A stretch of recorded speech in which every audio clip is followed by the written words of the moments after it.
What's up to all of my Sagittarius out there? Welcome back to Pulse of the Cosmos. I am your astrologer, Emily, and today we're going to be taking a look at the weekly astrology for the week of June 8th of 2020. So let's get into it for my Sages. We still have the Sun over there in Gemini in your 7th house, while we have Mars and Neptune coming conjunct this week over there in Pisces, which for you, this is your 4th house. So, and the Sun is also going to be squaring over to Neptune in your 4th house this week as well. So there's a lot to say for my Sages out there about uncovering and looking at some of these deep psychological and emotional wounds that might be influencing the way that you engage with your relationships.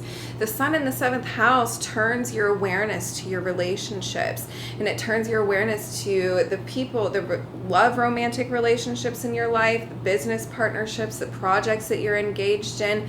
So your focus is on cultivating those at that moment, but this square angle over to Neptune, and then Mars coming conjunct with Neptune there in Pisces, your 4th house this week, is going to bring up some old psychological wounds and maybe old patterns and old belief systems and old behaviors from childhood that you'll be cautious not to hold on to as a place to act out of, because these are patterns that we need to break free of, and these are patterns that we need to release throughout this week. And this Mars coming conjunct with Neptune is an interesting two planets coming together, because we have Mars representing our ego, and then we have Neptune, the biggest ego dissolving factor that we have in astrology. So it can be really confusing, and it can be really disorienting, and it can feel like you're confused about who's with you or who's against you or who's fitting in, and you have these ideals for what you want your home life to look at, but you're confused about the action that you have to take to get there.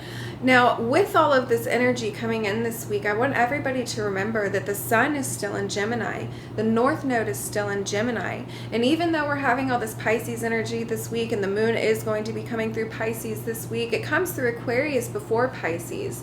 And we all have this sense of inner knowing, and knowing our inner truth, and knowing what's connecting to us and what's not, and knowing what our true wants and what our true desires need, and what's aligning there and what's meeting with those, and what maybe needs to be cleared out of our lives. But we don't have to get too wrapped up in holding on to some of these emotions, especially with South Node and Sag. It's okay to look at the data and look at the facts and look at the information coming to you from a very neutral, very hermetic, very mercurial, just from above standpoint. With Gemini, that's what we're doing. We're shifting perspectives. We're looking at the sides. We're seeing the truth. We're not getting emotionally involved. The Sun is still in Gemini, but you have to consciously choose to engage with that through these transits. Neptune's influence can be very deceiving and very confusing. So you have to consciously seek out and consciously do some almost counteractive things when you have self-defeatist thoughts come into your head, or when you have kind of these negative thoughts or whatever it looks like to you coming through your head that are kind of abrasive to yourself. You're going to have to consciously catch those and reverse those. It's going to be one of those weeks where we're going to have to be very aware of what we're allowing into our brain, not only what were thoughts originating from, in your mind, but also external influences. Neptune does rule the media and social media and all of those influences as well. So there can be a fight for your attention in those ways, and there can be almost this very divisive energy coming into your life that's pulling you to either side. Well, you can sit back into that Pisces energy and just go with the flow of it, and go with the intuition of it, and go with that inner knowing, and have faith that the decisions that you're making along the way with that flow are leading you to a better place. But in any case, my Sagittarians out there, let's see what's going on in the cards for you guys. We pulled the Four of Cups. So yes, this is acquisition with intention.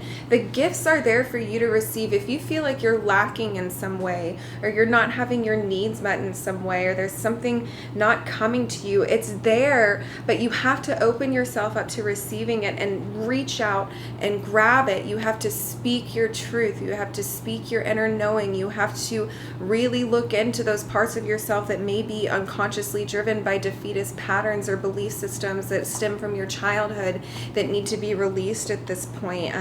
But the gifts are there. The life you want is there. The fulfillment is there. But you're going to have to reach out and grab it to start building the foundations from here. But in any case, I love you all so, so much. And until next week.